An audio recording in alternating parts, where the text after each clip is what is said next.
الحمد لله رب العالمين وصلى الله وسلم وبارك على نبيه الأمين وعلى آله وصحابته والتابعين. اللهم انفعنا بما علمتنا وعلمنا ما ينفعنا وزدنا علما. قال تعالى: خذ من أموالهم صدقة تطهرهم وتزكيهم بها وصل عليهم إن صلاتك سكن لهم والله سميع عليم. میرے محترم دینی بھائیوں، اللہ تعالیٰ نے جو ہم پر 5 اسلام کے ارکان فرض کیے ہیں، ان میں سے جو تیسرا رکن ہے، اللہ کی توفیق سے آج اس کے حوالے سے ہم گفتگو کریں گے، زکوٰۃ ادا کرنا۔ بہت سے ساتھی انہوں نے رمضان کا مہینہ اس کے لیے مخصص یعنی مخصوص کیا ہوتا ہے کہ اس میں ادا کرتے ہیں، بعض حضرات شعبان میں بھی کرتے ہیں۔ تو اس موسم میں زکوٰۃ کی کیونکہ ادائیگی عموماً کی جاتی ہے، اگرچہ کہ اس کا رمضان کے ساتھ کوئی یعنی شرعاً کوئی خاص ایسا تعلق نہیں ہے کہ رمضان میں ہی زکوٰۃ ادا کرنی ہے، شعبان میں ہی کرنی ہے۔ جو بندہ جو وقت اپنا چاہے مخصوص کر سکتا ہے، اس میں کوئی تعین نہیں ہے۔ کوئی ربیع الاول کرنا چاہتا ہے، کوئی رجب کرنا چاہتا ہے، جو کرنا چاہے کر سکتا ہے۔ کوئی خاص رمضان کی اس میں اس طرح کی تعین حدیث میں ثابت نہیں ہے کہ رمضان ہی اصل میں زکوٰۃ کا مہینہ ہے، ایسی بات نہیں۔ لیکن کیونکہ عموماً لوگ اس میں ادائیگی اس کی کرتے ہیں، اس حوالے سے اس رمضان اب قریب آ چلا ہے اور تقریباً 10 دن باقی ہیں۔ اللہ تعالیٰ ہمیں خیریت عافیت کے ساتھ، دین اور دنیا کی سلامتی کے ساتھ رمضان کو پانے کی سعادت نصیب فرمائے، اس میں ہم وہ کام کر سکیں جو اللہ کو ہم سے مطلوب ہیں، اور ان کو اللہ ہمارے سے قبول بھی فرمائے۔ تو اس حوالے سے اس موقع پہ یہ زکوٰۃ کا جو موضوع ہے وہ ایک سامنے رکھنا، اس کی اہمیت، اس کے بعض مسائل، یہ بہت مناسب معلوم ہوتا ہے۔ تو اس موضوع میں یہ ایک طویل موضوع ہے، بہت سے اس میں مسائل اندر آتے ہیں۔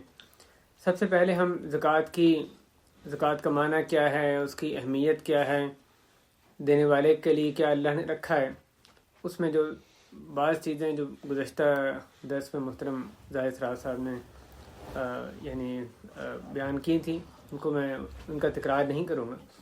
اور اسی طرح جو زکوٰۃ نہ ادا کرنے والا، اس کے لیے اس دنیا میں اور آخرت میں کیا سزائیں مقرر کی گئی ہیں، حاکم وقت کے لیے اس شخص کے بارے میں کیا ذمہ داری شرعاً دی گئی ہیں، اور پھر زکوٰۃ کے جو صحابہ کرام ان کی زکوٰۃ دینے کی جو حرص تھی، بلکہ زکوٰۃ جو فرض ہے اس سے بھی بڑھ کے دینے کی حرص، اپنا یعنی متعین مال جو اللہ نے اس میں فرض کیا اس سے زیادہ دینے کی، اور اس پر کسی وقت بھی ان کو پشیمانی نہ ہونا کہ میں نے تو اتنا زیادہ کیوں ادا کر دیا۔ یہ اس کے بھی 1-2 واقعات اختصار کے ساتھ ہم دیکھیں گے، اور زکوٰۃ کے بعض مسائل ان کا بھی تذکرہ کریں گے۔ زکوٰۃ کے مسائل ایک مستقل موضوع ہے جو یقیناً تفصیل طلب ہے، تو ان میں سے جس قدر ہو سکا یہاں ذکر کریں گے، اور ممکن ہے باقی اس کی تکمیل آئندہ بھی کی جا سکتی ہے، درس کے بعد بھی کچھ سوال جواب ہو سکتے ہیں، لیکن آئندہ کوئی اور چیز بھی اس کے لیے اگر ضرورت لگی تو یعنی مختص کی جا سکتی ہے۔ تو پہلی بات یہ کہ اللہ تعالیٰ نے زکوٰۃ کی جو ادائیگی ہے اس کا نماز ادا کرنے کے ساتھ بہت مرتبہ قرآن مجید میں حکم دیا، وَأَقِيمُوا الصَّلَاةَ وَآتُوا الزَّكَاةَ، نماز قائم کرو اور زکوٰۃ ادا کرو۔ اس کی فرضیت پہ کسی کا یعنی قرآن سے سنت سے اس کی فرضیت ثابت ہے، مسلمانوں کا اس پر اجماع ہے۔ جو شخص اس کی فرضیت کا ہی انکار کرے تو وہ پھر اسلام سے خارج ہوتا ہے۔ اس کی فرضیت ایک ایسی چیز ہے جو کہ ہر مسلمان کو لازماً اس کو معلوم ہوتی ہے، الا کہ کوئی بندہ ابھی مسلمان ہوا، اس کو نہیں کوئی ابھی چیزیں پہنچیں، تو اس کی فرضیت ایک مسلمہ چیز ہے، سب مسلمان اس کو جانتے ہیں۔ اس میں جو زکوٰۃ کا لفظ ہے، اس کا ہم بات اس سے شروع کرتے ہیں کہ اس کا معنی کیا ہے۔ زکوٰۃ کا مطلب پاکیزگی۔ زکوٰۃ ادا کرنے سے آدمی کا مال پاک ہوتا ہے، اس کا نفس پاک ہوتا ہے بخل سے، اور جو اس طرح کی گندی صفات ہیں وہ اس سے نکلتی ہیں۔ مال کی محبت، بیجا محبت، اس کے دل سے کم ہوتی ہے، اور اس میں جو بقیہ مال اس کا رہ جاتا ہے اس کی بھی یہ اس کی پاکیزگی کا باعث بنتا ہے۔ فقراء کا حق اس میں سے جب وہ ادا کرتا ہے. اور دوسرا اس کا جو مطلب ہے وہ زکوٰۃ کا اضافہ بڑھوتی بھی ہوتا ہے. تو اس معنی میں جب زکوٰۃ ادا کی جاتی ہے تو اللہ تعالیٰ اس مال میں برکت فرماتے ہیں، اس میں اضافہ ہوتا ہے، جیسے اس بارے میں ہم نے پہلے بھی حدیثیں سنی ہیں. اور جو زکوٰۃ کا اصطلاحی معنی کیا ہے، جیسے ہم سب جانتے ہیں کہ ایک مخصوص مال پر مخصوص قسم کے جو مال ہیں ان میں جب وہ خاص مقدار کو پہنچ جائیں، نصاب کو پہنچ جائیں، تو مخصوص مقدار اس کی ادا کرنا، اور مخصوص لوگ 8 جو متعین کی گئی ہیں قسمیں لوگوں کی، یعنی 8 جو جہتیں یا مدیں مقرر کی گئی ہیں ان میں اس کو ادا کرنا، اس کو زکوٰۃ کہا جاتا ہے. پہلی امتوں پر بھی زکوٰۃ فرض تھی، جیسے اللہ رب العالمین نے سورہ مریم علیہ السلام اس میں یہ یعنی فرمایا 2 نبیوں کے حوالے سے کہ وَأَوْصَانِي بِالصَّلَاةِ وَالزَّكَاةِ مَا دُمْتُ حَيًّا. حضرت یحییٰ اور حضرت عیسیٰ علیہم السلام دونوں کا زبانی اللہ رب العالمین نے نقل فرمایا کہ اور اللہ نے مجھے وصیت کی نماز کی اور زکوٰۃ کی جب تک میں زندہ رہوں.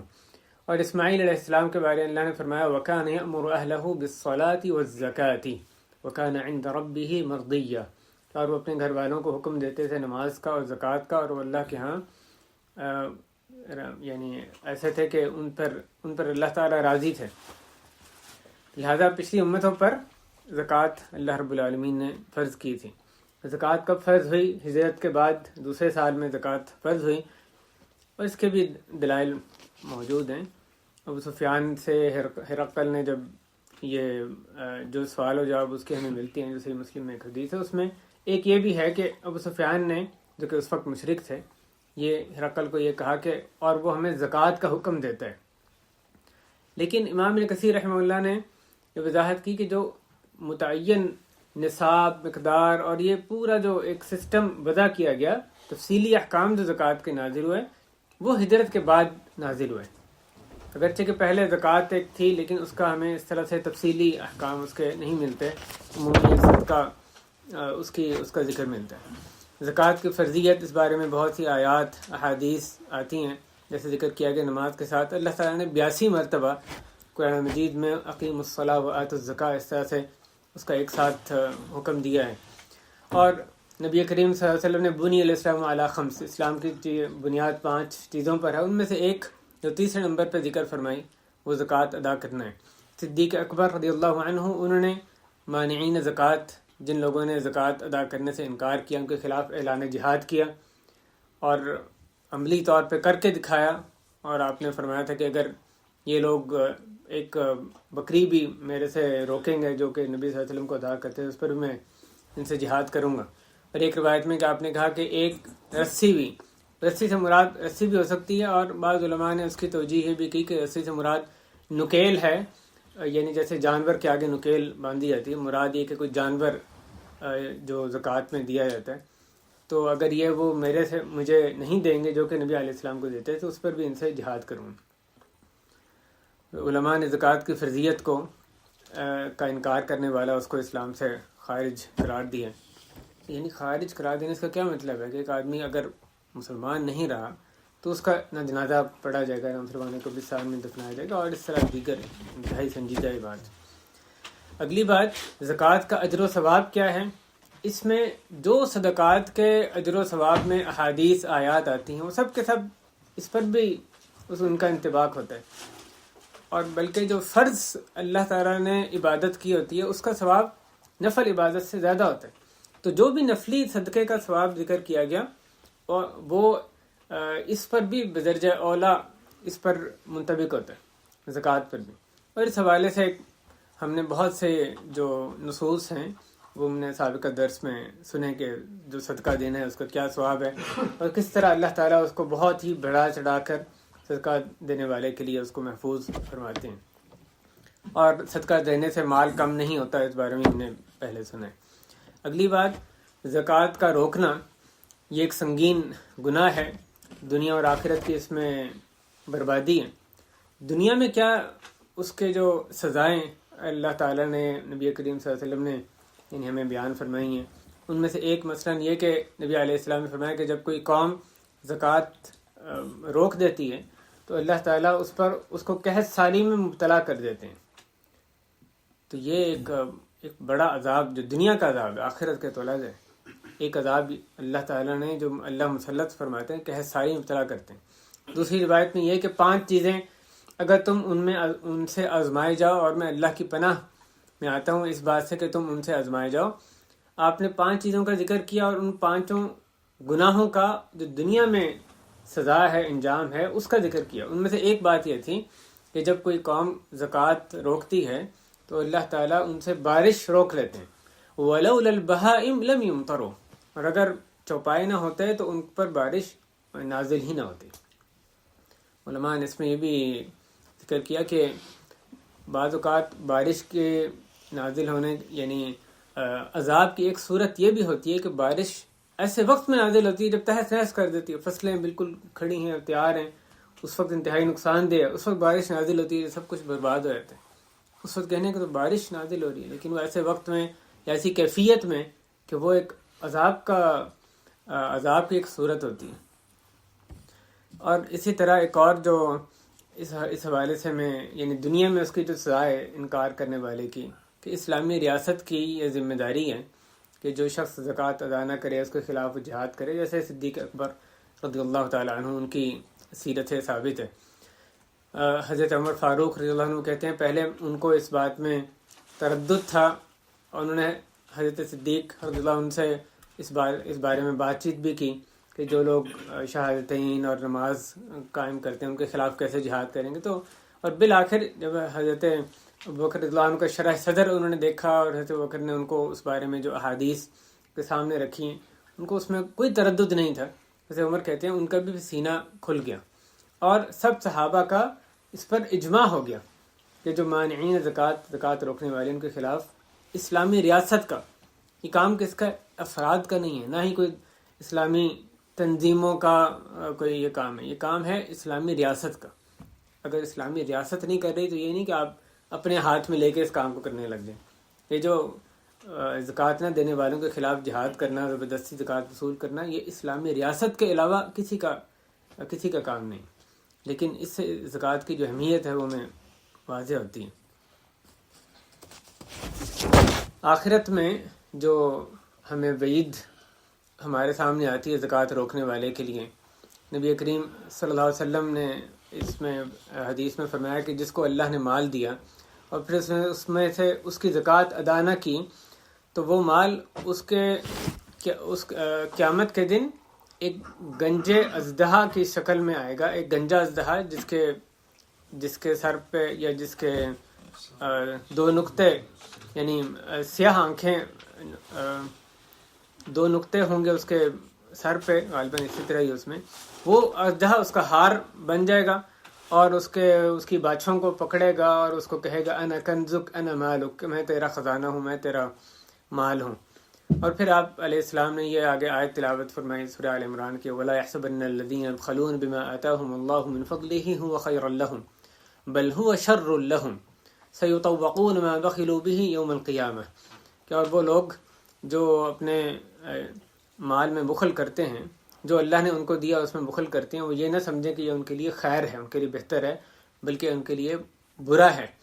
جو جس چیز میں انہوں نے بخل کیا وہ ان کا توق بنایا جائے گا قیامت کے دن. سَيُطَوَّقُونَ مَا بَخِلُوا بِهِ يَوْمَ الْقِيَامَةِ. اور آگے آیت میں ہے کہ اور اللہ ہی کے لیے ہے آسمان و زمین کی وراثت، اور اللہ تعالیٰ جو کچھ تم کرتے اس کو خوب جانتے ہیں.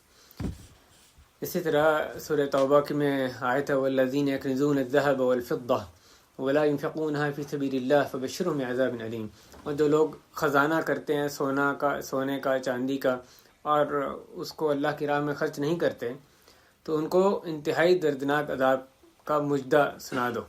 یوم یحمى علیہا فی نار جہنم، جس دن اس کو تپایا جائے گا جہنم کی آگ میں. اس آگ پہ تپایا جائے تو کیا حالت ہوتی ہے، جہنم کی آگ پہ تپایا جائے. فتکوی بہا جباہہم وجنوبہم وظہورہم، اور پھر داغا جائے گا ان کی پیشانیوں کو، ان کے پہلوؤں کو اور ان کی پیٹھوں کو، اور کہا جائے گا ھذا ما کنزتم لانفسکم، یہ تم نے خزانہ ہے جو تم نے اپنے لیے جمع کیا.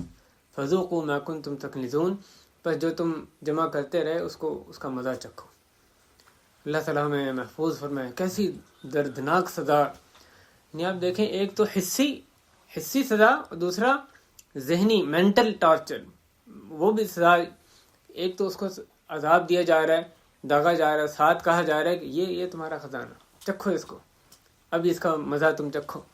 تو ساتھ ایک ذہنی سزا بھی, یعنی مینٹل بھی اور جسمانی سزا دونوں. اسی طرح پہلے جو سانپ اژدہا کی حدیث سنی, اس میں بھی اس کو جب لپیٹ لے گا, اس کا جو مال جو کہ اژدہا کی صورت میں ہوگا, تو وہ کہ انا مالک انا کنزک, میں ہوں تیرا مال, تیرا خزانہ, جس کو تو نے روک کے رکھا, اب یہ اس صورت میں تیرا مال جو ہے وہ میں آیا ہوں, اللہ نے مجھے تم پر مسلط کیا. اگلی بات یہ کہ اللہ تعالیٰ کی راہ میں خرچ کرنے کا, زکوٰۃ ادا کرنے کا جو صحابہ کرام رضوان اللہ علیہم ان میں جو ذوق و شوق نظر آتا ہے, وہ ہمارے لیے یقیناً ایک نمونہ ہے, بہت اچھی مثال ہے. اس بارے میں اختصار سے بعض واقعات دیکھتے ہیں. امام ابو داود حضرت عبداللہ ابن عمر ابن العاص رضی اللہ عنہ سے روایت کرتے ہیں کہ ایک عورت نبی صلی اللہ علیہ وسلم کے پاس آئی اور اس کے ساتھ اس کی بچی تھی. اس نے سونے کے 2 موٹے کنگن پہن رکھے تھے. تو نبی علیہ السلام نے پوچھا اتؤدین زکوٰۃ ھذا, کہ کیا تم اس کی زکوٰۃ ادا کرتی ہو؟ اس نے کہا نہیں کرتی.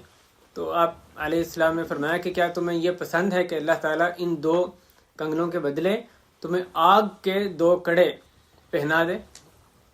تو اس نے فخلعتهما فالقتهما الى رسول اللہ صلی اللہ علیہ وسلم, تو اس نے ان دونوں کڑوں کو اتارا اور نبی صلی اللہ علیہ وسلم کی طرف ان کے سامنے ان کو ڈال دیا اور کہا کہ یعنی ان کو مکمل طور پہ صدقہ کر دیا. اب نبی علیہ السلام کا حکم کیا تھا؟ صرف زکوٰۃ دینے کا آپ نے پوچھا تھا نا.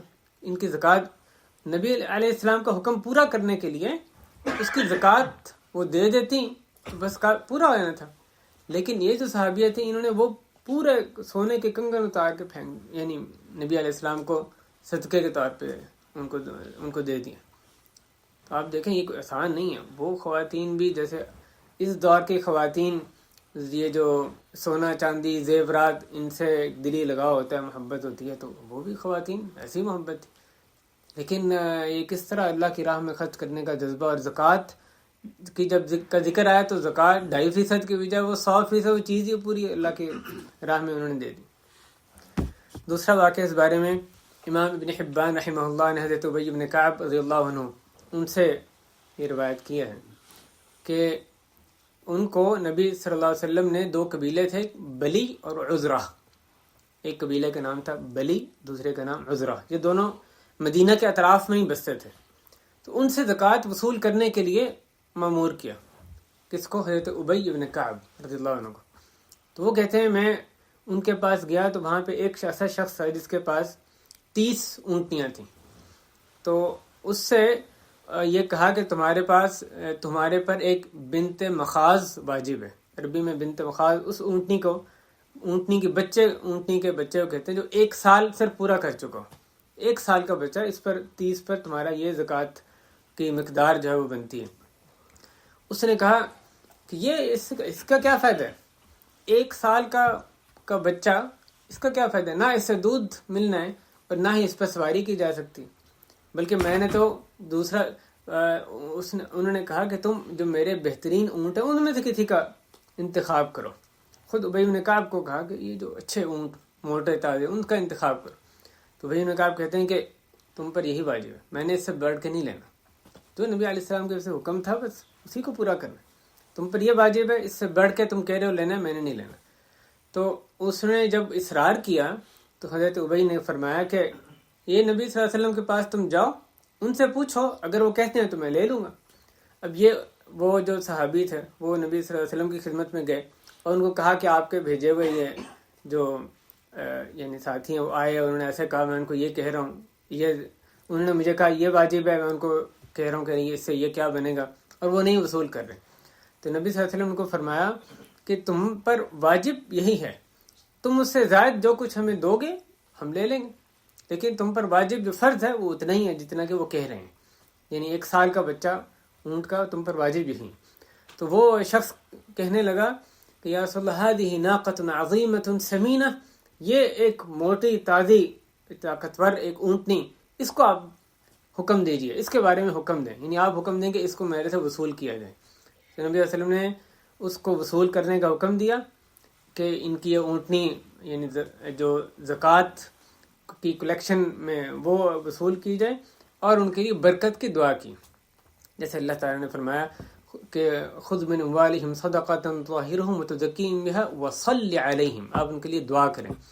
تو وہ زکوٰۃ وصول کی اور ساتھ ان کی برکت کی دعا کی۔ اس کے بعد جو اس حدیث کے ایک راوی جن کا نام عمارہ ہے، وہ کہتے ہیں کہ دن گزر گئے اور بعد میں مروان ابن الحکم نے حضرت معاویہ بن ابی سفیان رضی اللہ تعالی عنہ ان کے دور میں مجھے مقرر کیا، عمارہ جو ایک راوی ہیں وہ کہتے ہیں کہ مجھے مقرر کیا کہ میں انہی دو قبیلے بلی اور عذرہ ان سے جا کے زکوٰۃ وصول کروں۔ تو کہتے ہیں میں جب ادھر گیا اور اس شخص کے پاس میں پہنچا جس سے کہ اس وقت وہی بن کعب نے کتنے اونٹ تھے اس وقت 30، جن پہ کہ ایک بچہ واجب ہوتا تھا۔ کہتے ہیں میں ادھر گیا تو اس پر جو زکوٰۃ واجب ہو رہی تھی وہ 30 اونٹ تھے۔ تو زکوٰۃ نکالنے میں نے اس کا جو اندازہ لگایا، اس کو کہا اتنی تم نے دینی ہے، وہ 30 اونٹ تھے، جن میں کہ ایک فحل تھا یعنی جو نر مکمل اونٹ، اور 29 وہ جن میں 3 سال جو پورے کر چکے ہوں۔ تو عربی میں یعنی مختلف سٹیجز کے مختلف نام ہوتے ہیں اونٹوں کے، بہرحال 30 اونٹ زکوٰۃ ان پر بنتی تھی، اور ان کی کل قیمت، کل جو مقدار اونٹوں کی 1500 تھی۔ تو وہ انہوں نے اللہ کی راہ میں جو وہ ایک موٹا تازہ اونٹ یا اونٹنی جو دی، اللہ تعالیٰ نے کیسے ان کے مال میں برکت دی، کیسے ان کے یعنی دن گزرتے گئے، اور اتنا مال اللہ نے آخرت میں جو اجر ان کے لیے رکھا ہے اس سے پہلے یہاں پر ہی ان کو کیسے برکت عطا فرمائیں۔ تو زکوٰۃ جتنی واجب ہوتی ہے اس سے بڑھ کے دینا، اس کا یہ ایک یعنی شاندار واقعہ ہمارے سامنے۔ تیسرا ایک اور واقعہ، امام مالک نے موطا مالک میں یہ واقعہ نقل فرمایا کہ حضرت عمر فاروق رضی اللہ عنہ ان کے دور خلافت میں شام کے جو لوگ تھے وہاں پر حضرت ابو عبیدہ ابن الجراح رضی اللہ عنہ، جن کو امین الامہ کا خطاب نبی صلی اللہ علیہ وسلم نے دیا تھا، تو ان کو حضرت ابو عبیدہ وہاں پر گورنر مقرر تھے۔ کس کی طرف سے؟ حضرت عمر فاروق کی طرف سے۔ تو جب یہ زکوٰۃ کا وقت آیا تو ان لوگوں نے حضرت ابو عبیدہ سے کہا کہ آپ ہمارے غلام اور ہمارے جو گھوڑے ہیں اس میں بھی زکوٰۃ وصول کریں۔ تو انہوں نے کہا اس میں تو زکوٰۃ نہیں ہوتی، جو آدمی کی ذاتی ملکیت میں جو بھی اپنے ذاتی استعمال کی چیزیں ہیں، گھوڑا ہے، غلام ہے، اور ساری جو آپ کی ذاتی استعمال کی چیزیں، عام قاعدہ یہی کہ اس پر زکوٰۃ واجب نہیں ہوتی۔ تو انہوں نے کہا یہ غلام پر، گھوڑے پر زکوٰۃ نہیں ہوتی، اس لیے میں اس میں وصول نہیں کر سکتا۔ ان لوگوں نے جب اصرار کیا تو انہوں نے کہا کہ آپ حضرت عمر فاروق کے پاس آپ لوگ جائیں، ان سے پوچھیں، آپ نے اگر ضرور ان کی زکوٰۃ دی ہے تو ان سے جا کے پوچھیں۔ جب حضرت عمر کے پاس یہ کیس گیا، ان لوگوں میں سے جو بھی ان کے نمائندہ گئے، تو انہوں نے ان کو یہی کہا کہ اس پر زکوٰۃ تو نہیں لگتی، جیسے ابو عبیدہ کہہ رہے ہیں اس پر زکوٰۃ نہیں لگتی، لیکن ان لوگوں نے پھر دوبارہ اصرار کیا اس پر زکوٰۃ دینے کا، تو حضرت عمر نے ابو عبیدہ کو یہ مکتوب یعنی ارسال کیا کہ آپ ان سے زکوٰۃ وصول کر لیں، اور انہی کے فقراء یعنی اس کی زکوٰۃ جس کی بنتی نہیں ہے، غلام اور جو غلام پر اور گھوڑے کی زکوٰۃ، آپ یہ جس کی کہہ رہے ہیں زکوٰۃ وصول کر لیں، اور انہی کے فقراء میں اس کو تقسیم کر دیں، اور ان کے جو غلام ہیں ان کے لیے بیت المال میں سے وظیفہ آپ مقرر کر دیں۔ تو انہوں نے پھر وصول کر لی حضرت عمر کے کہنے پر۔ یہ 3 محض مثالیں تھیں کہ صحابہ کرام، تابعین کس طرح سے جتنی فرض زکوٰۃ ہے اس سے بڑھ چڑھ کے وہ جب زکوٰۃ کی ادائیگی کا وقت آتا وہ ادا کرنے کی کوشش کیا کرتے تھے۔ اور کہاں یہ کہ بندہ جب حساب لگائے تو اس کی پوری کوشش کس طرح سے کم زکوٰۃ ہو، کیسے بچا جا سکتا ہے۔ ایک یہ دوسری ذہنیت ہے جو کہ بعض لوگوں کی نظر آتی ہے۔ اللہ تعالیٰ ہمیں مال کی بیجا محبت سے بچا کے رکھے۔ زکوٰۃ کی ادائیگی کے بعد احسان و اذیت سے، احسان جتلانا، اذیت دینا، اس سے اس کا جو اجر ہے وہ برباد ہو جاتا ہے، جیسے سورہ بقرہ آیت 264 میں آتے ہیں۔ اگلی بات، زکوٰۃ صرف پاکیزہ مال ہی سے اللہ تعالیٰ قبول فرماتے ہیں. حرام مال کمایا، اس سے زکوٰۃ ادا کی، یہاں ادا کرنا نہ کرنا برابر ہے. حرام مال سے زکوٰۃ دی گئی، یہ زکوٰۃ ادا کی اور نہ کی کوئی فرق نہیں، اللہ تعالیٰ اس کو قبول نہیں فرماتے. یہ بات صراحت کے ساتھ حدیث میں آئی ہے. اگلا مسئلہ کہ زکوٰۃ، اب ہم یعنی بعض جو مسائل ہم کی طرف آتے ہیں زکوٰۃ کے حوالے سے. مسائل میں پہلی بات یہ ہے کہ حضرت عمر رضی اللہ عنہ ان سے یہ قول ثابت ہے کہ یتیموں کے مال کو استعمال کرو، یعنی ان کو تجارت میں لے کر آؤ، حرکت دو، یہ نہ ہو کہ صدقہ ان کے مال کو کھا جائے. تو پہلا مسئلہ یہاں پر یہ کہ جو یتیموں کا مال ہے اس پر بھی زکوٰۃ فرض ہے، اگرچہ کہ وہ یتیم ہے، یعنی اس لحاظ سے بہت بے سہارا ہوتا ہے، اس کا والد اس کے بچپن میں بلوغت سے پہلے چلا گیا، لیکن جو زکوٰۃ ہے وہ فقراء کا اس مال میں حق ہے. وہ بندہ خود مکلف ہے نہیں ہے اس سے فرق نہیں پڑتا، یعنی وہ یتیم کہتے ہی اس کا جو کہ بچہ ہے، بلوغت کو نہیں پہنچا، لیکن اس کا اگر مال ایسا اتنا ہے جو کہ نصاب کو پہنچ رہا ہے، اس مال پر زکوٰۃ اس کے سرپرست کی ذمہ داری ہے کہ وہ ادا کرے.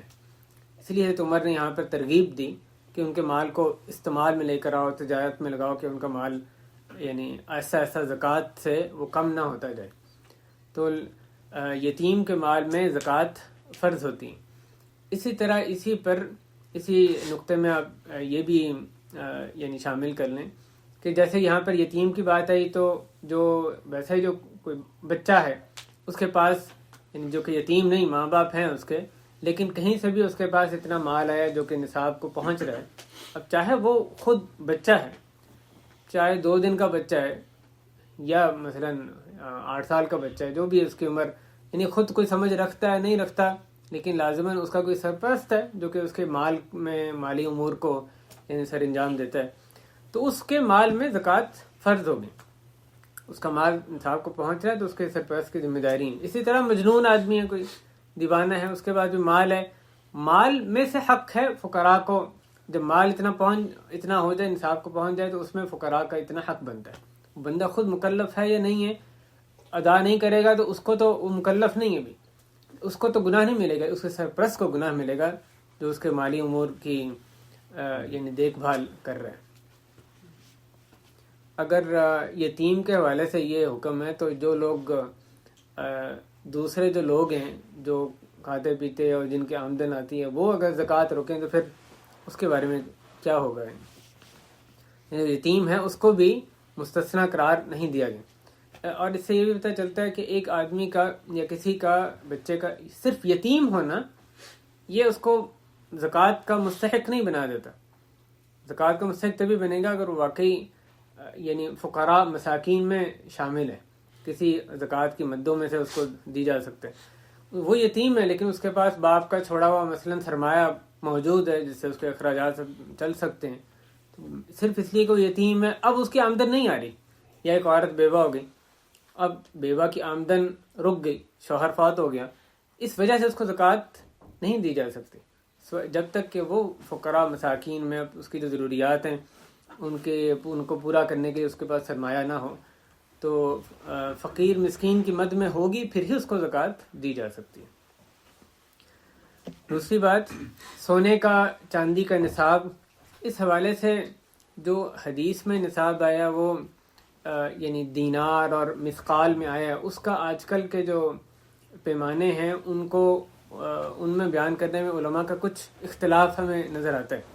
سونے کے نصاب میں بعض نے کہا 70 گرام بنتا ہے، بعض نے 85 گرام کہا، بعض نے 87.7 گرام کہا. تو اس میں سے سب سے جو کم مقدار ہمیں نظر آتی ہے ان اقوال میں سے وہ 70 گرام کی ہے کہ اگر اتنا نصاب ہوگا تو پھر اس پر زکوٰۃ فرض ہے. اسی طرح چاندی کا نصاب ہے تو وہ بعض نے اس کا اندازہ 460 گرام لگایا ہے اور بعض علماء نے 595 گرام کہا ہے. تو یہ نصاب سے مراد کیا ہے کہ اتنا مال، اتنا سونا، اتنا چاندی ہوگا تو پھر ہی زکوٰۃ اس پر فرض ہے. جب زکوٰۃ دیں گے پھر یہ نہیں کہ اس کو مائنس کر کے باقی پہ زکوٰۃ دینی ہے، زکوٰۃ آپ نے کل مال پہ دینی ہے. اور یہاں پر ایک اہم بات یہ بھی ہے کہ اگر آدمی کے پاس سونا بھی ہے، چاندی بھی ہے، ڈالر ہیں، ریال ہیں، روپیہ ہیں، جو بھی مختلف کرنسیز بھی ہیں، تو اب وہ ہر چیز کا الگ الگ نصاب نہ لگائے، ان سب کی مالیت کو جمع کریں اور پھر دیکھیں کہ وہ نصاب کو پہنچ رہی ہیں کہ نہیں۔ اگر وہ نصاب کو پہنچ رہا ہے تو پھر اس پر زکوٰۃ اس نے ادا کرنی ہے۔ نمبر 3، ایسی عمارتیں جو کہ رہائش کے لیے رکھی ہوں، کرائے پر دینے کے لیے رکھی ہوئی ہے، یا مثلا پلاٹ آدمی نے اس نیت سے لیا کہ آئندہ اس پر گھر بنائے گا، یا یہ کہ آئندہ بچوں کو دے دے گا، یا اس پر اس نے کوئی دکان تعمیر کرنی ہے، اپنے لیے کرنی ہے، یا دکان کو تعمیر کر کے اس کو مثلا کرائے پہ چڑھا دینا، کوئی پلازا بنانا ہے اس کو آگے کرائے پہ دینا، کوئی بھی ایسا اور مقصد ہے اس کا، تو ایسی، یا کوئی فیکٹری اس نے اس پہ تعمیر کرنی ہے، تو ایسی سب صورتوں میں اس پر زکوٰۃ نہیں لاگو ہوتی۔ اس طرح کی عمارتیں، چاہے وہ مکان ہے، پلاٹ ہے، اس پر زکوٰۃ نہیں لگتی۔ اگلی بات، اگر جو پلاٹ، گھر وغیرہ برائے فروخت ہوں، ان کو خریدنے کا مقصد یہ ہو کہ ان کو فروخت کرنا ہے، تو پھر اس پر زکوٰۃ لگے گی۔ صرف ایک ہی صورت میں پلاٹ پر زکوٰۃ لگتی ہے یا کسی گھر پر زکوٰۃ لگتی ہے، وہ یہ کہ وہ چیزیں جو سامان تجارت کا حصہ بن جائیں۔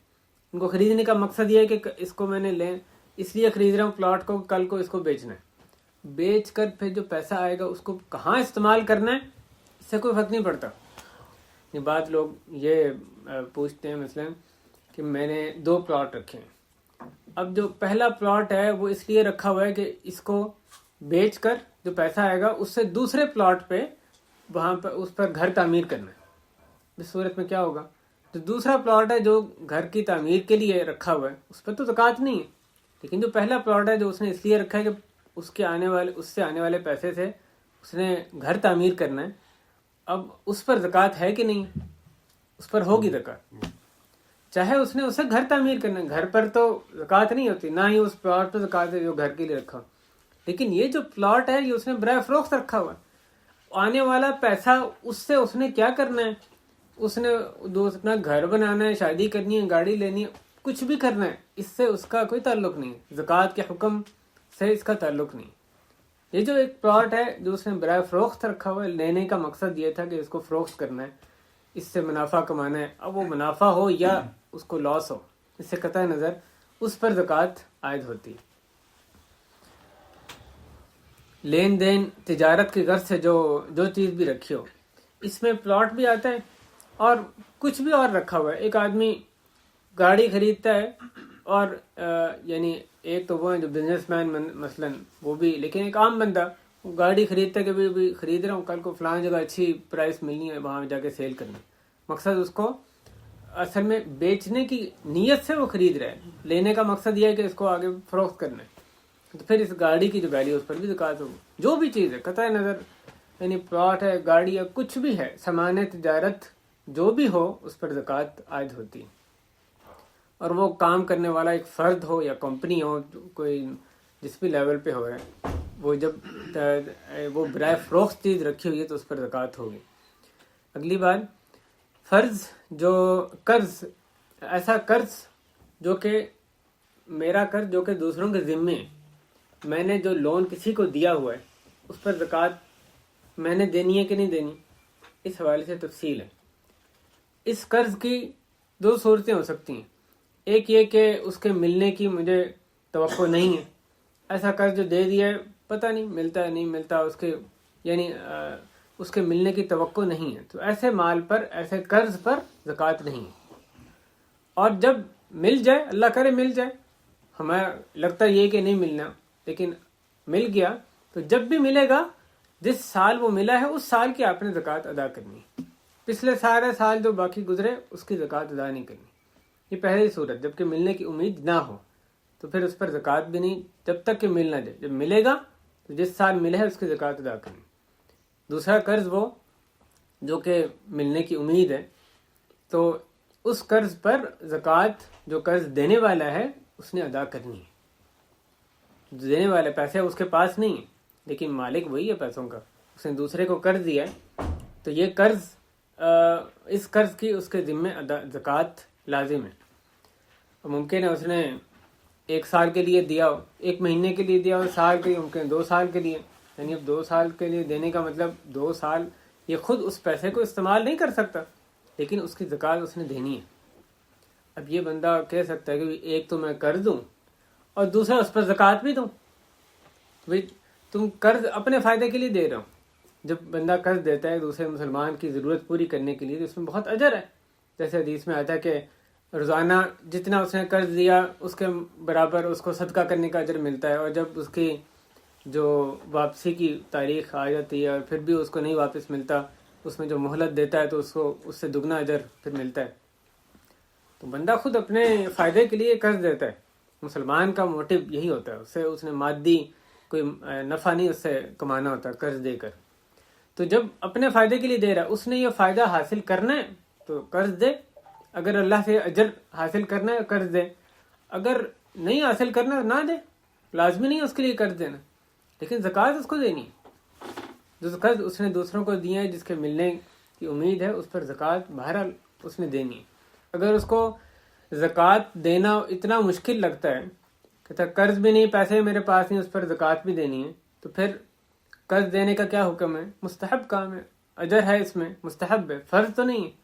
تو ایک مستحب کام اور دوسری طرف اس پہ زکوٰۃ دینا فرض ہے، تو آپ اس پہ کیونکہ قرض دیا ہوا ایک مستحب کام ایک کیا ہے، اس کی وجہ سے آپ اس کے جو فرض کی ادائیگی وہ روک دیں، تو یہ تو کوئی عقل مندی نہیں ہے۔ جس کو زکوٰۃ دینا اتنا مشکل لگتا ہے پھر قرض سے ہاتھ اپنا روک لے، اس پر کوئی اس کو گناہ نہیں ہے، اگرچہ کہ وہ قرض کے اجر سے ٹھیک ہے محروم رہے گا۔ قرض کے حوالے سے اسی پر ہی بات کرتے ہیں۔ اگلی بات، زکوٰۃ فرض ہونے کے لیے ایک جو بنیادی شرط اسلام نے رکھی ہے، وہ جس کو کہتے ہیں حولان حول، یعنی سال کا پورا ہونا۔ ایک ہجری سال جب مال پر گزر جائے پھر ہی اس پر زکوٰۃ فرض ہوتی ہے۔ جس پیسے پر اس سے کم ہجری سال پورا نہیں ہوا اس پر زکوٰۃ فرض نہیں۔ تو اس حوالے سے جو ایک بہت عام پیش آنے والا ہم سب کو یہ جو مسئلہ ہے وہ یہ کہ ہمیں ہر مہینے تنخواہ ملتی ہے، بعض لوگ ہوتے ہیں یومی اجرت بھی ملتی ہے، روزانہ ان کو اجرت مل رہی ہے، تو اب جو مجھے اس مہینے اجرت ملی ہے میں اس کا حساب رکھوں کہ کب اس پہ 1 سال پورا ہو رہا ہے، اگلے مہینے ملے گی اس سے اگلے سال پورا ہوگا، اور جس کو روزانہ ملتی ہے وہ تو پھر دنوں کے حساب سے اس کا حساب رکھیں۔ یہ ایک یعنی مشکل کام ہے، اور ممکن ہے کہ یعنی کئی حالات میں تو ممکن ہی نہ ہو اتنا جو حساب رکھنا ہے۔ تو اس کا جو آسان اور احتیاط والا طریقہ وہ یہ ہے کہ ایک دن اپنے لیے مقرر کر لیں، مثلا 1 شعبان، 1 رمضان، 15 رمضان، کوئی جو ایک دن، اور ضروری نہیں شعبان رمضان، جو بھی آپ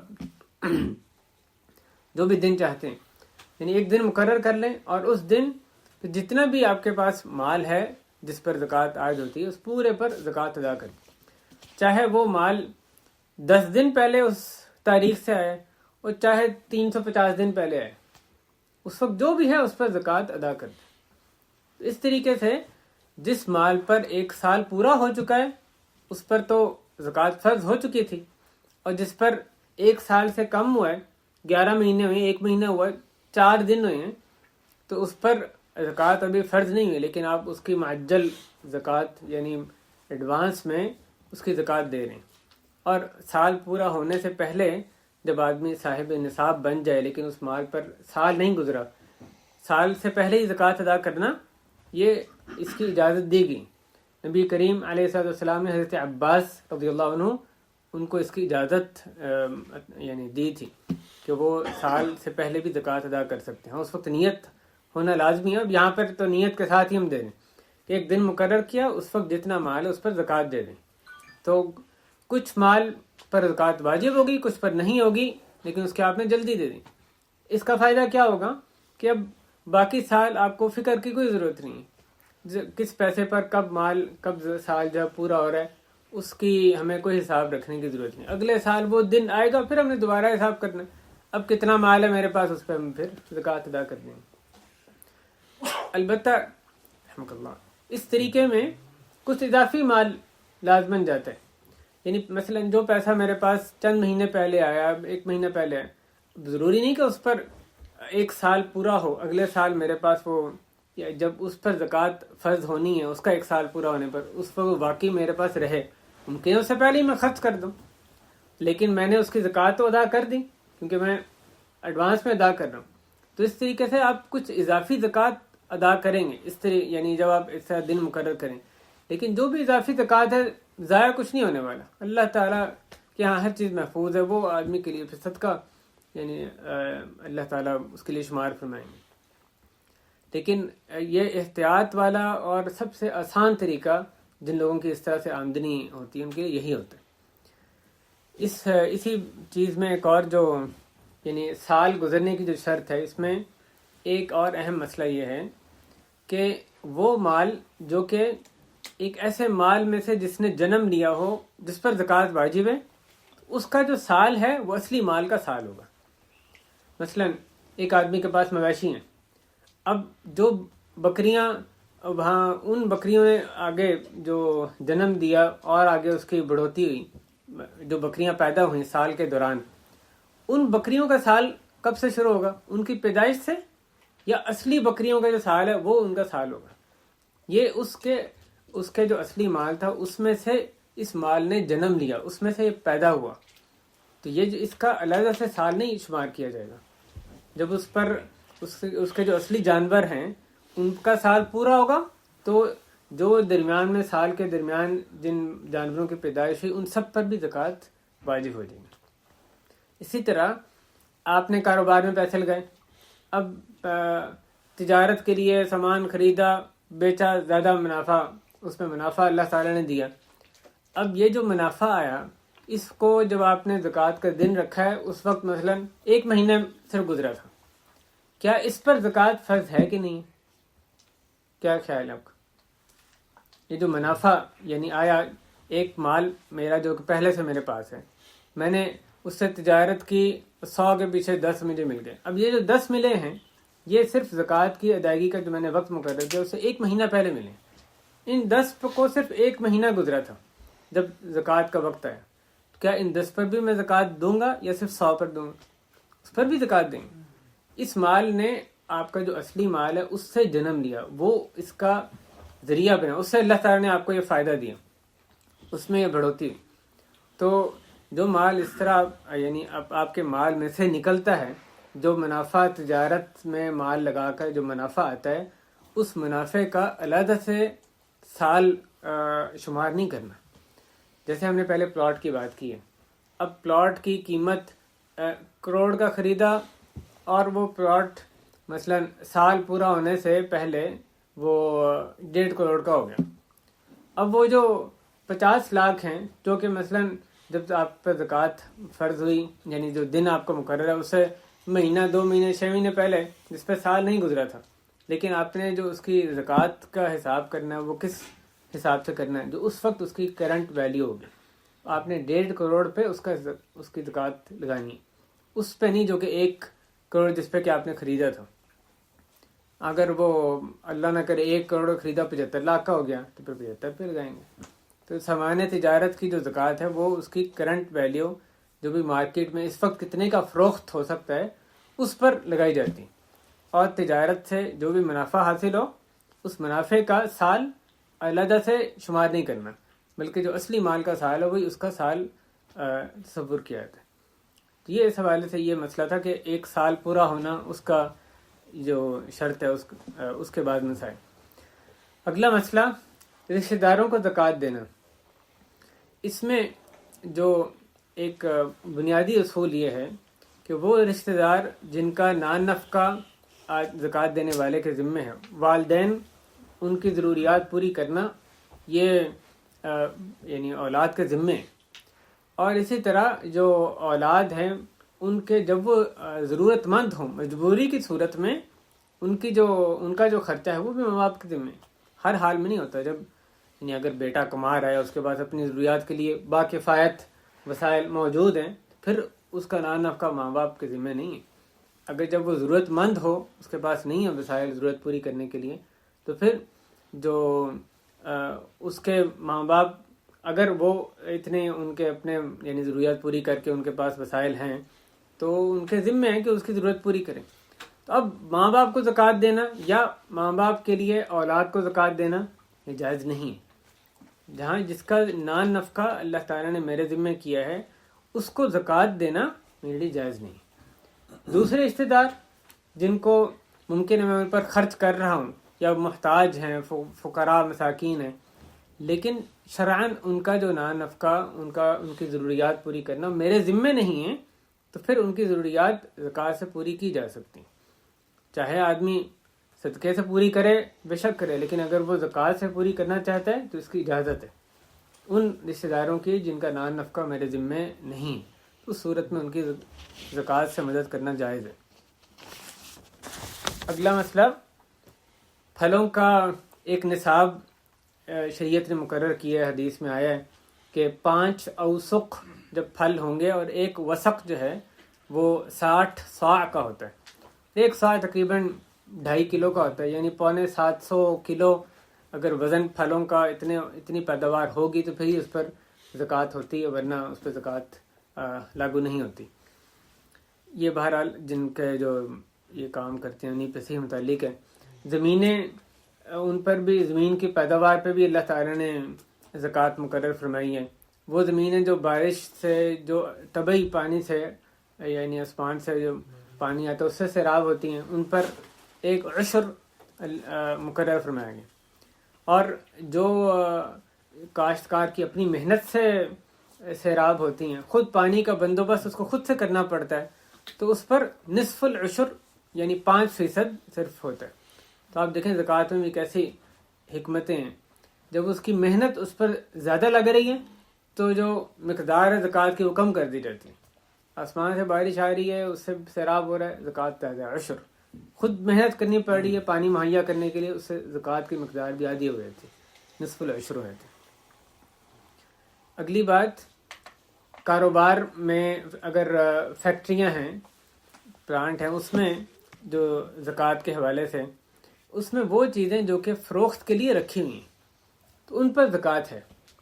وہ چیزیں جو کہ اس میں بنائی گئیں یا باہر سے خریدی گئیں، جن کو مقصد یہ ہے کہ ان کو فروخت کرنا ہے، تو برائے فروخت تو جو چیزیں رکھی ہیں، اسٹاک رکھا ہے، اس پر زکوٰۃ ہوگی. لیکن باقی ساری چیزیں چاہے جتنے بھی ویلیویبل ایسٹس ہوں، مشینری ہے، اس پر کوئی زکوٰۃ نہیں. وہ چیزیں جن سے، یعنی وہ آلات، انسٹرومنٹس، جو بھی اکوپمنٹ، مشینیں جن سے کہ وہ بنائی جا رہی ہیں چیزیں جو فروخت کرنے کے لیے، ان پر زکوٰۃ نہیں ہے. فیکٹری پہ، پلانٹ، اس پہ نہیں زکوٰۃ ہوگی. صرف جو برائے فروخت چیزیں ان پر زکوٰۃ ہوگی. 11واں مسئلہ کہ مال جو کہ وقف کر دیا جائے اللہ کی راہ میں، اس پر بھی زکوٰۃ نہیں. بعض لوگ مثلاً یہ ایک نیکی کا کام کرتے ہیں کہ اپنے مال میں سے کچھ حصہ انہوں نے وقف کر دیا کہ یہ مسجد کے لیے. ابھی وہ لگایا نہیں ہے مسجد میں، لیکن انہوں نے مختص کر دیا اپنے مال سے، اس کو الگ رکھ دیا کہ اتنے ہزار، اتنے لاکھ جو بھی ہے یہ مسجد کے لیے. اب ممکن ہے اس مال کو وہ کاروبار میں بھی لگائیں، اور اس صورت میں اگر اس کو کاروبار میں لگائیں گے، جو اس سے آنے والا منافع ہے وہ بھی اس پر لازم ہے کہ وہ بھی سارا کا سارا اسی مد میں جائے گا جس مد میں اس مال کو جس کے لیے وقف کیا گیا. یعنی وہ اصلی مال، اس پہ آنے والا منافع سب وقف ہے. یعنی اس صورت میں، اس مثال کے حساب سے، وہ مسجد کے لیے وقف ہے. اس مال پر زکوٰۃ نہیں، نہ اس کے اصل پر، نہ اس پہ جو بھی منافع آ رہا ہے اس پر زکوٰۃ نہیں، کیونکہ یہ وقف شدہ مال ہے. حضرت خالد ابن ولید رضی اللہ عنہ، ان کے بارے میں نبی علیہ السلام سے یہ کسی نے شکایت کی کہ یہ زکوٰۃ نہیں اپنے مال کی دیتے. تو نبی صلی اللہ علیہ وسلم نے ان کو جواب دیا، اس کا مفہوم یہ تھا کہ تم خالد پہ، تم ان پہ ظلم کر رہے ہو. انہوں نے تو اپنا سارا جو سامان، جو حتیٰ کہ ہتھیار اور باقی سب سامان، وہ تو اللہ کے لیے وقف کر دیا. ان پر اس میں زکوٰۃ بنتی ہی نہیں. تو وقف شدہ جو مال ہے اس پر زکوٰۃ نہیں ہوتی. زکوٰۃ کے حوالے سے ایک اہم مسئلہ یہ ہے کہ جب زکوٰۃ ادا کریں تو کیا بتانا ضروری ہے؟ جس کو دے رہے ہیں اس کو بتانا ضروری ہے کہ زکوٰۃ ہے. اس میں میرے بھائیوں غور سے مسئلہ سمجھ لیں. ایک صورت جب کہ بتانا ضروری ہے یہ ہے کہ آپ کو یہ نہیں پتا کہ جس کو میں زکوٰۃ دے رہا ہوں کیا واقعی ضرورت مند ہے بھی کہ نہیں ہے. تو آپ اس صورت میں اس کو بتائیں کہ بھی یہ زکوٰۃ کا مال ہے. تاکہ اگر وہ ضرورت مند نہیں تو آپ کو بتا دے کہ مجھے ضرورت نہیں ہے اس کی. اگر اس کے ضرورت مند یعنی زکوٰۃ کے مستحق ہونے نہ ہونے میں آپ کو شک ہے تو پھر آپ اس کو بتائیں. دوسری صورت یہ کہ بعض لوگ ان کا طریقہ یہ ہوتا ہے کہ وہ جتنے بھی ضرورت مند ہو جائیں وہ کہتے ہیں میں نے زکوٰۃ لینی نہیں. اللہ تعالیٰ ان کا نظام چلاتے ہیں. تو ایسے جو لوگ ہیں جس کے بارے میں آپ کو یہ پتا ہو کہ اس نے زکوٰۃ اس کو کہیں گے زکوٰۃ ہے، چاہے وہ جتنے بھی ضرورت مند ہے اس نے نہیں لینی، پھر بھی اس کو بتانا ضروری ہے. پھر اس نے نہیں لینی، آپ اس کو مجبور نہیں کر سکتے کہ اس نے زکوٰۃ ہرگز نہیں لینی، آپ اس کو کسی اور نام پر دے دیں. اس نے نہیں لینی، آپ اس کو بتائیں کہ بھئی یہ ہے زکوٰۃ ہے، اور نہیں لینی تو آپ کو وہ نہیں لے گا. ان دو صورتوں کے علاوہ جبکہ آپ کو پتہ ہے کہ یہ شخص مستحق ہے، اور دوسری بات یہ کہ زکوٰۃ لینے میں یہ یعنی اس کو مذائقہ نہیں ہے، زکوٰۃ یہ وصول کر لیتا ہے، تو ایسی صورت میں نہ بتانا ہی بہتر ہے، نہیں بتانا چاہیے. تو یہ اس مسئلے میں یعنی جو بتانا نہیں بتانا اس میں یہ تفصیل ملحوظ رہنی چاہیے. اگلی بات زکوٰۃ ایک جگہ سے دوسری جگہ منتقل کرنا.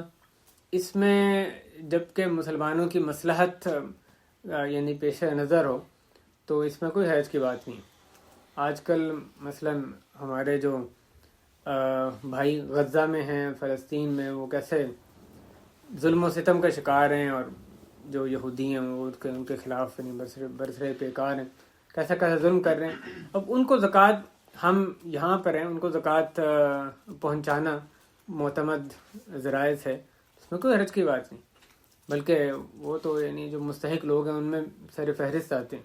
اسی طرح کوئی اور اس طرح آپ کا یعنی کوئی اور بندہ ہے جس تک آپ زکوٰۃ پہنچانا چاہتے ہیں، کسی اور جگہ ہے، دنیا کے دوسرے کونے میں ہے، تو زکوٰۃ کی منتقلی میں اس لحاظ سے مذائقہ نہیں. اگلا مسئلہ خاوند، اور کیا خاوند کو بیوی زکوٰۃ دے سکتی ہے؟ اگر خاوند محتاج ہے، اپنی اور اپنے بال بچوں کی جو ضروریات ہیں وہ پوری نہیں کر سکتا اپنے وسائل سے، تو پھر بیوی، اگر وہ بیوی یعنی غنی ہے، مالدار ہے، صاحب حیثیت ہے، تو وہ اپنے شوہر کو زکوٰۃ دے سکتی ہے. اور یہ بات صحیح بخاری کی حدیث جس میں کہ حضرت زینب عبداللہ بن مسعود رضی اللہ عنہ کی جو بیوی تھیں، اور ایک اور 7 انصاریہ صحابیہ تھیں، ان کے جو قضیہ تھا اس میں ثابت ہے کہ وہ نبی صلی اللہ علیہ وسلم کے پاس آئیں، اور حضرت بلال کے ذریعے انہوں نے نبی علیہ السلام سے پوچھوایا کہ کیا اپنے شوہر کو وہ زکوٰۃ دے سکتی ہیں، تو آپ نے ان کو یہی جواب دیا تھا کہ وہ دونوں اپنے شوہروں کو زکوٰۃ دے سکتی. تو اگر عورت صاحب حیثیت ہے، شوہر فقیر ہے، تو پھر بھی اس عورت کے مال میں اس شوہر کا کوئی حق نہیں ہے کہ میں فقیر ہوں لیکن میری بیوی غنی ہے، پھر اس کا کام ہے، اس پر لازم ہے اس کو دینا، کوئی ضروری نہیں. نہ ہی عورت کے لیے لازم ہے کہ وہ اپنے شوہر کو زکوٰۃ دے، چاہے وہ محتاج ہو.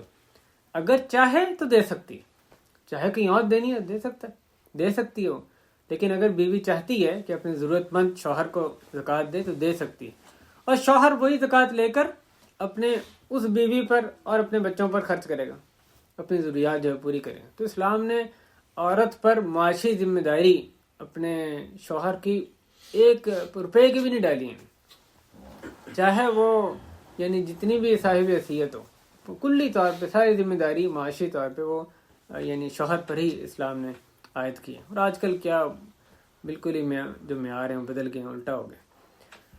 وقت ختم ہوتا ہے، اسی پر ہی ہم اتفاق کرتے ہیں. یقیناً زکوٰۃ کے اور بھی بہت سے مسائل ہیں. زکوٰۃ کن جگہوں پر دی جا سکتی ہے، 8 مدات جو سورۃ توبہ میں اللہ نے مقرر فرمائی ہیں، وہ بھی ایک اور تفصیل طلب یعنی موضوع ہے. اللہ تعالی ہمیں شرح صدر کے ساتھ، کھلے سینے کے ساتھ، برضا و رغبت جو اللہ کا حکم ہے زکوٰۃ کا وہ پورا کرنے کی توفیق عطا فرمائے. مال کی محبت، بیجا محبت سے ہمیں بچا لے، اور ہمیں اخلاص عطا فرمائے اس زکوٰۃ کے احکام کو سیکھنے کی، اس کو امپلیمنٹ، ان کو نافذ کرنے کی اللہ مالک ہمیں توفیق عطا فرمائے. رمضان آنے والا ہے، اللہ تعالیٰ ہمیں اس کی صحیح تیاری کرنے کی توفیق دے، رمضان تک ہمیں پہنچا دے خیر اور عافیت کے ساتھ، اس میں وہ کام کرنے کی توفیق دے جو اللہ کو ہم سے مطلوب ہے، ان کو ہمارے سے قبول فرما لے. اے اللہ اہل خانہ پر برکتیں نازل فرما، آسانیاں نازل فرما، اے اللہ یہاں بیٹھنا ہمارا قبول فرما لے، اس مجلس کو مبارک بنا، اے اللہ اس مجلس کو مبارک بنا، ہماری اصلاح فرما، ہمارے اہل و عیال کی اصلاح فرما، ہمارے گھروں کو دین کا گہوارہ بنا دے، اے اللہ بے دینی کا ہمارے گھروں سے خاتمہ فرما دے، دین کا علم ہمیں عطا فرما، دین کا علم حاصل کرنے والا، اس پر عمل کرنے والا بنا دے، دوسروں کو تک دین کا علم پہنچانے کی توفیق عطا فرما، اے اللہ اپنے دین کی خوب خدمت کرنے کی توفیق نصیب فرما۔ صلی اللہ وسلم وبارک علی نبینا محمد وعلی آلہ وصحبہ اجمعین۔ ہمارے یہاں اپنے گھروں میں خواتین کے جو